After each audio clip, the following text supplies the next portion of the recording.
Everyone, ito na po yung sisig. Ayan. Nagawa na po yung sisig. Ayan, diba? So, kakainin namin yung siling ganyan. Ayan po yung sisig.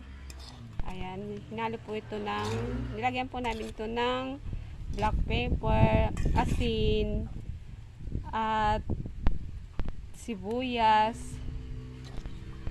Ayan. Ang homemade sisig at light sauce. Ito po yung masarap. Ayan. Talagang homemade siya talaga.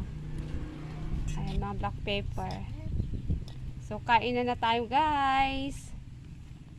Ayan po, oh. So, ihalo po natin.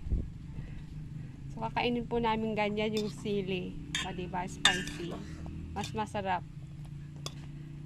Salamat po sa lahat. Thank you for watching, guys. God bless you all. See you to my next vlog. Deep in the shadows, I know it's hard